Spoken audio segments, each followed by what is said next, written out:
it's me, Lisa, and what we're going to talk about today is the jump from year 11 to year 12. And yes, I did dye my hair, and yes, it's totally different.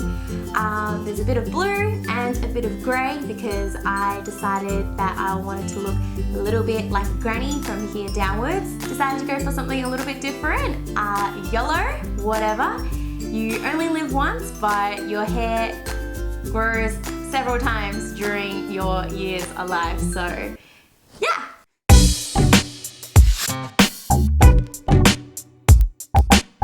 My experience from year 11 to year 12 was that there was actually a massive jump, and although year 12 was very similar to year 11, there were still some changes. So I'm going to share that with you guys today, just so that if you're going into year 12 then you can kind of know what you're headed into. First thing is the studying standard. What happens in year 12 is that everyone knows it's year 12, which means that everyone knows it's their final year of school, and this is the most important year of schooling in terms of securing that ATAR in order to get into your particular course later on in life. But what this means is that in year 11, you might have found that you were doing quite well, let's say for example, even if you were an average student, because there would be heaps of people who aren't really working that hard because they know it's just year 11, or maybe they're doing a 3-4 in year 11, so they're focusing more on that.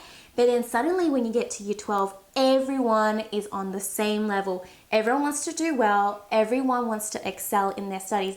And so the studying game is lifted like crazy. And then suddenly you've got all these people who, you know, maybe weren't doing that well in year 11, and then bam, they are skyrocketing and they're getting A pluses and A's. So the competition jumps up quite a bit. So this basically means that if you're doing well last year in year 11, then you might not necessarily guarantee yourself doing just as well in year 12, purely because everyone else is striving to do as best as they can.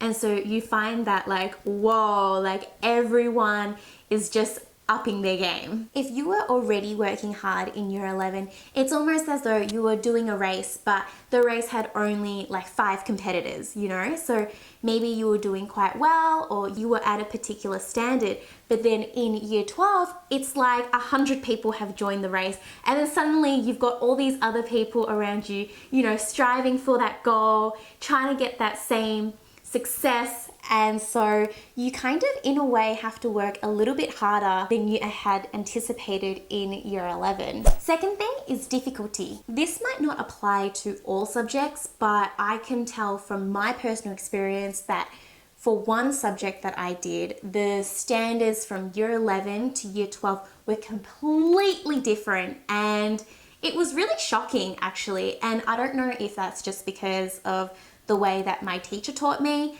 but at the same time, I had the same teacher for year 11 and year 12. So I feel like they probably should have helped me, you know, bridge over that gap. But anyways, that's a different story. But the subject I'm talking about is actually literature.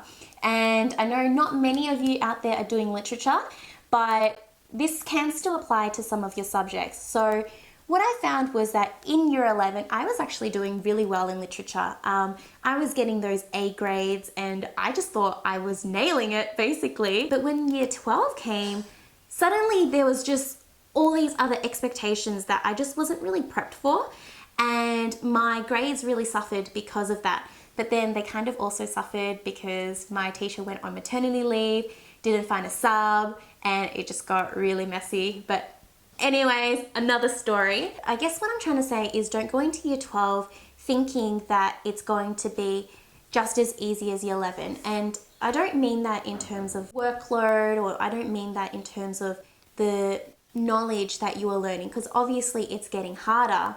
But sometimes the expectations of you just really change. I don't know, if you guys have experienced this, then let me know what you think about it, and if there are other subjects out there that kind of have this really big gap between them.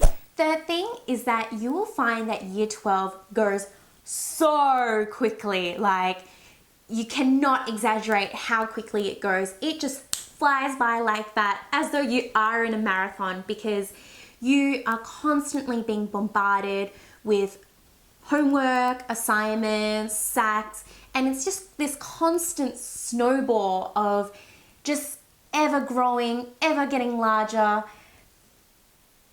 work. At some points in time, you will feel a lot of pressure just because you've got all these different things to study for. And more often than not, in a very strange way, all SACs come at one time. So they don't nicely disperse the SACs for you. So, you know, you might have maths this week, you might have English next week, and then you might have your humanities the next week. No, no, no, no, no, no, no.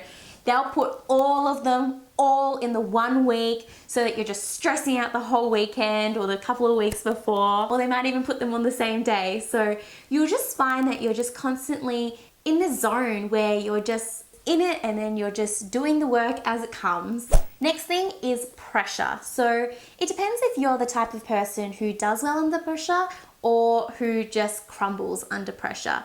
But of course, being year 12, you're going to find that not only is there more pressure from teachers, parents, but also from yourself and peers, because everyone else is kind of, you know, if you see everyone else studying during lunchtime, you feel bad if you're not studying during lunchtime.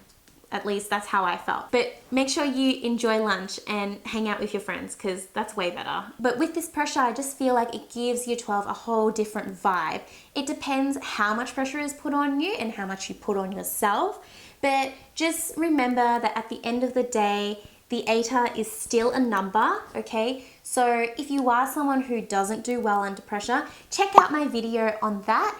If you are someone who does well under pressure, great.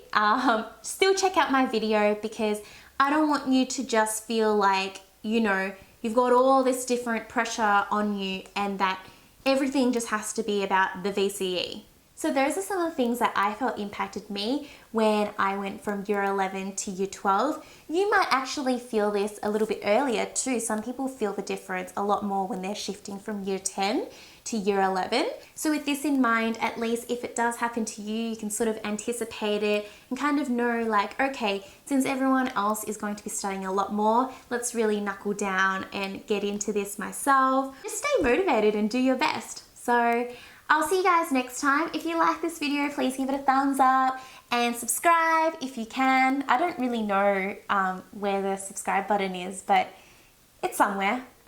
Comment below if you wanted to let me know, you know, how you feel about the jump. If you found other things that impacted you during, you know, your shift from year 10 to 11 or 11 to 12. And I'll see you guys next time.